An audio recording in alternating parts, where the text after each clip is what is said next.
అని దానికి కొనసాగింపుగా ఉన్నటువంటి విషయం అర్థం చేసుకుంటే ఇది క్లియర్ అవుతుందండి. దీనికి సంబంధించి నెక్స్ట్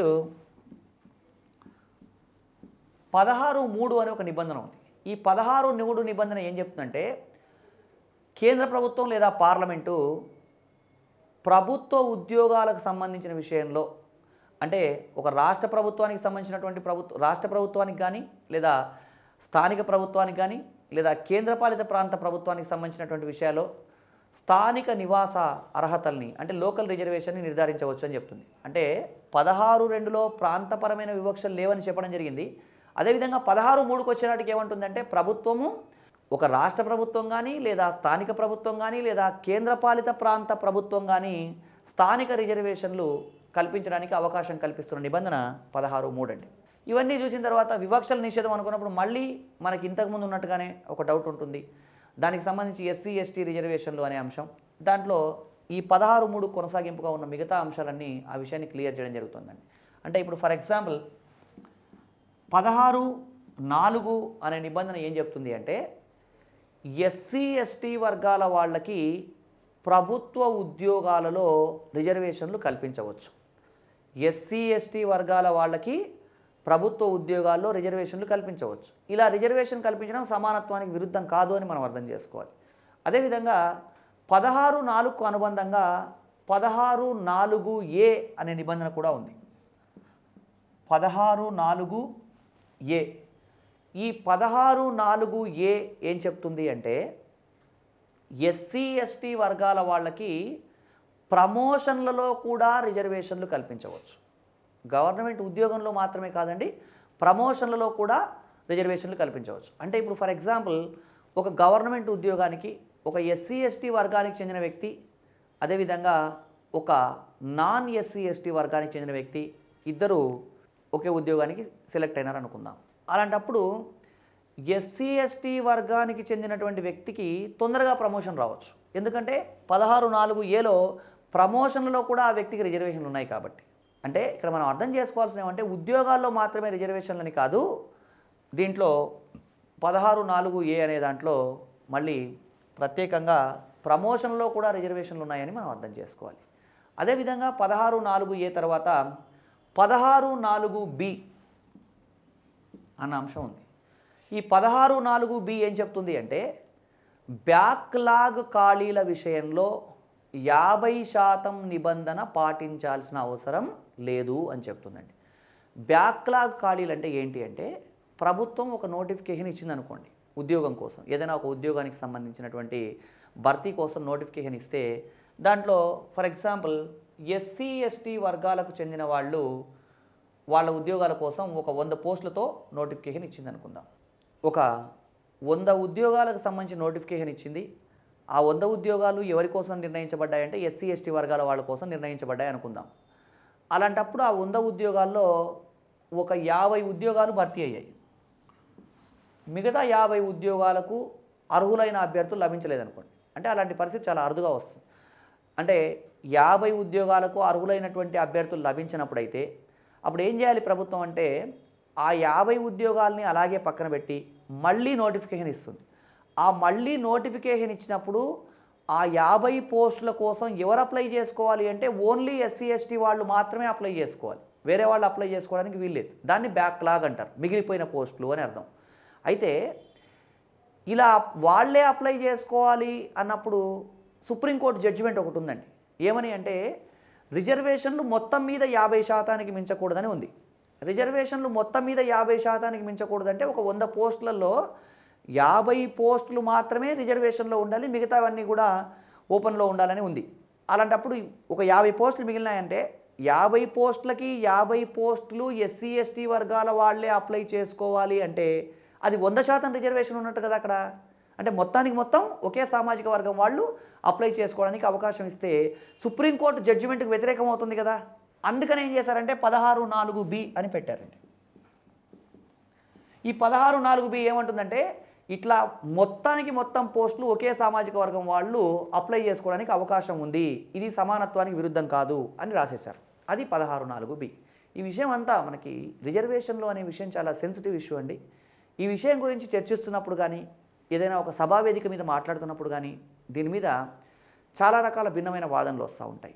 ఏమని అంటే రిజర్వేషన్లు ఉండాలా వద్దా అనే అంశాన్ని పరిశీలిస్తే రిజర్వేషన్లు ఉండాలి అని ఎవరు అనుకుంటారంటే రిజర్వేషన్ వర్తించే వర్గాలు రిజర్వేషన్ ఉండాలని అనుకుంటారు. రిజర్వేషన్ వర్తించని వర్గాలు ఏం చేస్తారంటే రిజర్వేషన్లు ఉండకూడదు అంటారు. ఈ రెండిట్లో ఏది సహేతుకం అంటే మనం చెప్పలేం. ఎందుకంటే ఉండాలా వద్దా అనే దానికి ఎవరి అభిప్రాయం వాళ్ళకు ఉంటుందండి. ఇక కొంతమంది మధ్య మార్గంగా ఇంకో సూచన కూడా చేస్తారు. ఏమని అంటే రిజర్వేషన్లు ఆర్థిక ప్రాతిపదికన ఉండాలని. అది ప్రాక్టికల్గా సాధ్యం కాదు. ఈ అంశాలన్నీ దృష్టిలో ఉంచుకున్నప్పుడు ఏం చేస్తే దీనికి పరిష్కారం అంటే దీనికి రాజ్యాంగబద్ధంగానో చట్టబద్ధంగానో ఒక పరిష్కారం ఉంటుందని మనం భావించలేము. దీనికి ఎలాంటి పరిష్కారం ఉండాలి అంటే సామాజిక పరిష్కారం మాత్రమే కావాలండి. సామాజిక పరిష్కారం అంటే ఎట్లా అంటే ఫర్ ఎగ్జాంపుల్ రకరకాల ప్రభుత్వ ఉద్యోగాల కోసం వ్యక్తులు ప్రయత్నం చేస్తున్నప్పుడు దాంట్లో ఓపెన్ కేటగిరీలో ఒక వ్యక్తి ఉన్నాడు. ఆ ఓపెన్ కేటగిరీలో ఉన్న వ్యక్తి ఏం చేయాలి అంటే అతనికి రిజర్వేషన్ లేదు కాబట్టి అతను ఎలాగో కష్టపడాలి, ఒక ఉద్యోగం పొందాలి, దానివల్ల సామాజికంగా అతను ఎదిగే ప్రయత్నం చేయాలి, లేదా ఇతర అవకాశాల దృష్ట్యా అతను సమాజంలో ఎదిగే ప్రయత్నం చేయాలి. ఇక ఎస్సీ ఎస్టీ బీసీ లేదా ఇతర సామాజిక వర్గాలు అంటే ఎవరైతే రిజర్వేషన్ వర్తించే వర్గాల వాళ్ళు ఉంటారో ఆ రిజర్వేషన్ వర్తించే వర్గాల వాళ్ళు ఏం చేయాలి అంటే ఇప్పుడు ఫర్ ఎగ్జాంపుల్ కాంపిటిటివ్ ఎగ్జామినేషన్కి ప్రిపేర్ అవుతున్న వాళ్ళు ఉన్నారు. గ్రూప్ 1 గ్రూప్ 2 ఇలాంటి ఇతర పోటీ పరీక్షలకు ప్రిపేర్ అవుతున్న వాళ్ళు ఇప్పుడు ఒక ప్రభుత్వ ఉద్యోగం కోసం ప్రిపేర్ అవుతున్నారు అంటే వాళ్ళు ఇంకా ఇప్పుడే తొలితరం వాళ్ళు అని అర్థం. కాబట్టి వీళ్ళందరూ ఏం చేయాలి అంటే ఆ రిజర్వేషన్ను పూర్తి స్థాయిలో వాడుకొని వాళ్ళు ఖచ్చితంగా ఒక మంచి ఉద్యోగం కానీ ఒక మంచి సామాజిక స్థాయి కానీ సంపాదించాలి. ఆ సామాజిక స్థాయి పొందిన తర్వాత ఏం చేయాలి అంటే అప్పుడు ఆర్థికంగా సామాజికంగా వాళ్ళు బలపడ్డారు కాబట్టి వాళ్ళ రిజర్వేషన్ కార్డును వాళ్ళు చించవతలు బారేస్తే ఇక సమస్య ఉండదు. ఎందుకు అంటే మీరు ఒక రిజర్వేషన్ వర్గానికి చెందిన వ్యక్తి అయినప్పుడు మీరు ఆల్రెడీ ఏం చేశారు, సమాజంలో కష్టపడో ఏదో ఒక రకంగా ఒక స్థాయికి వచ్చారు. వచ్చిన తర్వాత మీ తర్వాతి తరం అంటే మీ పిల్లలు మిగతా వాళ్ళకి ఈ కష్టాలు ఉండవు, ఎందుకంటే మీరు బలపడి ఉన్నారు కాబట్టి. అలాంటప్పుడు మీ పిల్లలకు మళ్ళీ రిజర్వేషన్ అవసరం ఉండదు. అలాంటప్పుడు ఏమవుతుంది, మీరు ఆ రిజర్వేషన్ కార్డుని పక్కన పెట్టినట్టయితే మీ సామాజిక వర్గంలో మరొకటికి అవకాశం వస్తుంది. ఇలా అవకాశం పొందుతూ ఉన్నట్టయితే 100 ఏళ్ళ తర్వాత 150 ఏళ్ళ తర్వాత మనం ఇన్ని విషయాలు మాట్లాడుకునే అవసరం అసలు ఉండదు. ఎందుకంటే అందరూ సమానం అయిపోతారు కాబట్టి. ఇది ప్రాక్టికల్గా చాలా కష్టం, కానీ మనం సామాజికంగా ఎదుగుతున్నప్పుడు ఇవన్నీ ఆలోచించాల్సిన విషయాలు. ఇది మనకి రిజర్వేషన్లకు సంబంధించినటువంటి సెన్సిటివ్ ఇష్యూ కాబట్టి దీన్ని ఇక్కడితో మనం ముగించాలండి. అదేవిధంగా మనకి ఇంకో డౌట్ వస్తుంది. కొన్ని ప్రభుత్వ ఉద్యోగాలకు సంబంధించి ఫర్ ఎగ్జాంపుల్ టీటీడీ కానీ లేదా ఎండోన్మెంట్ కానీ ఏవైనా సరే కొన్ని ఉద్యోగాలకు అప్లై చేసుకోవాలన్నప్పుడు హిందూ అయి ఉండాలి అని ఉంటుందండి. మీరు పలానా ఉద్యోగానికి అప్లై చేసుకోవాలంటే హిందూ అయి ఉండాలి అని ఉంటుంది. మరి హిందూ అయి ఉండాలని ఎందుకు ఉండాలి అంటే చట్టం ముందు అందరూ సమానమే కదా. ఆర్టికల్ 14 ప్రకారం చట్టం ముందు అందరూ సమానమే అని అన్నప్పుడు ఒక వ్యక్తి హిందువే అయి ఎందుకు ఉండాలి? ఒక ప్రభుత్వ ఉద్యోగాన్ని అంటే ఆ దేవస్థానానికి సంబంధించిన ఉద్యోగం అయినప్పుడు హిందువే ఎందుకు ఉండాలి అంటే మనం ఎలా ఆలోచించే అవకాశం ఉందంటే హిందూ మతానికి చెందిన వ్యక్తికి హిందూ సాంప్రదాయాల పట్ల అవగాహన ఉంటుందేమో అని అనుకునే అవకాశం ఉంది.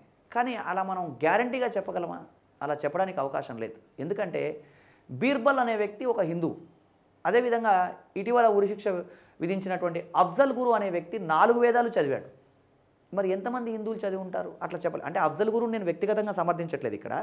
సో ఒక ఉదాహరణగా మాత్రమే చెప్తున్నాను.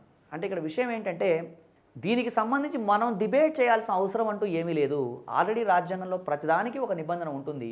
అదేవిధంగా 16తో పాటు అనుబంధంగా 16(5) అనే నిబంధన ఒకటి ఉందండి. ఈ 16(5) ఏం చెప్తుందంటే ఏ మతానికి చెందిన ఉద్యోగాలు ఆ మతస్థులకు కేటాయించాలి అని. అంటే ఇది ఉంది కాబట్టి ఇక మళ్ళీ డిబేట్ అవసరం లేదు. ఏ మతానికి చెందిన ఉద్యోగాలు ఆ మతస్థులకు కేటాయించాలని చెప్తున్న నిబంధన 16(5). ఆర్టికల్ 16 తర్వాత తెలుసుకోవాల్సిన నిబంధన ఏది అంటే ఆర్టికల్ 17. ఆర్టికల్ 17 ఏం చెప్తుంది అంటే అంటరానితనం నిషేధం, ప్రొహిబిషన్ ఆఫ్ అన్టచబిలిటీ అని చెప్తుందండి. అంటరానితనం నిషేధం అంటే ఏంటి అంటే ఎవరు ఎవరిని అంటరాని వాళ్ళుగా చూడకూడదు. చాలామంది ఏమనుకుంటారంటే అంటరానితనం నిషేధం అంటే ఎస్సీ ఎస్టీ వర్గాల వాళ్ళని మిగతా వాళ్ళు అంటరాని వాళ్ళుగా చూడకూడదు అనే దృక్పథం ఒకటి ఉంటుంది. అసలు ఒరిజినల్గా దాని ఉద్దేశం ఏంటంటే ఎవరు ఎవరిని అంటరాని వాళ్ళుగా చూడకూడదు అని అర్థం. ఎందుకంటే బర్త్ ఈజ్ అన్ యాక్సిడెంట్ అంటారు. ఎవరు ఏ కులంలో మతంలో వర్ణంలో వర్గంలో జాతిలో ప్రాంతంలో దేశంలో పుడతారో ఎవరికి పుట్టక ముందైతే తెలియదు. కాబట్టి అలా ఒక వ్యక్తి పలానా కులంలో పుట్టాడని నువ్వు తక్కువ నువ్వు ఎక్కువ అని వ్యాఖ్యానించడానికి అవకాశం లేదండి. మనం చారిత్రకంగా గమనించినా సరే తొలివేద కాలంలో మనకి కుల వ్యవస్థ లేదు. సో కాబట్టి ఆర్టికల్ 17 ఏం చెప్తుంది అంటే అంటరానితనం నిషేధం. ఈ అంటరానితనం నిషేధం అన్న అంశాన్ని అమలు చేయడం కోసం మనం చాలా ప్రయత్నాలు చేయడం జరిగింది. రాజ్యాంగంలో ఆర్టికల్ 17 పొందుపరిచినప్పటికీ అంటరానితనం కొనసాగడం వల్ల ఈ అంటరానితనాన్ని నిషేధించడం కోసం ప్రభుత్వం చట్టాలు చేయడం కూడా జరిగిందండి. ఆ చట్టాల్లో ముఖ్యమైన చట్టాలు ఏంటి అంటే 1955 సంవత్సరంలో చేసినటువంటి అంటరానితన నిషేధ చట్టం. అంటరానితన నిషేధ చట్టం అనే చట్టం చేశారు. ఈ చట్టం చేసినప్పటికీ అంటరానితనం అలాగే కొనసాగడం వల్ల మళ్ళీ 1976లో పౌర హక్కుల పరిరక్షణ చట్టం అనే చట్టం చేశారు.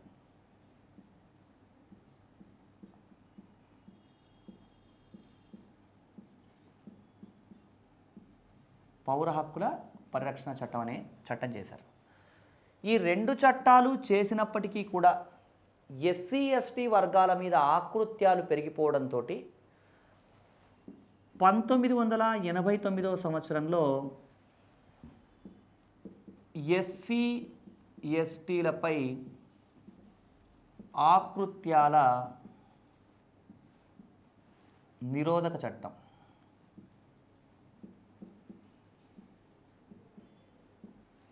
ఎస్సీ ఎస్టీలపై ఆకృత్యాల నిరోధక చట్టం అని చేయడం జరిగిందండి. ఈ ఎస్సీ ఎస్టీలపై ఆకృత్యాల నిరోధక చట్టం గురించి మళ్ళీ మనం పాలిటీలో గ్రూప్ 2 పాలిటీలో ఉన్నటువంటి 3వ చాప్టర్లో మనకి 4వ చాప్టర్కి సంబంధించిన విషయాల్లో ఇక్కడ మళ్ళీ చర్చించడం జరుగుతుంది. ఈ ఎస్సీ ఎస్టీలపై ఆకృత్యాల నిరోధక చట్టం అనే చట్టం 1990 జనవరి 30వ తారీఖు నుంచి దేశవ్యాప్తంగా అమల్లోకి వచ్చిందండి. ఒక జమ్మూ కాశ్మీర్ రాష్ట్రంలో మినహా దేశవ్యాప్తంగా ఈ చట్టం అమల్లోకి రావడం జరిగింది. అంటరానితనం నిషేధం తర్వాత నెక్స్ట్ సమానత్వ హక్కులో చివరి నిబంధన ఆర్టికల్ 18. ఆర్టికల్ 18 బిరుదుల నిషేధం గురించి చెప్తుందండి.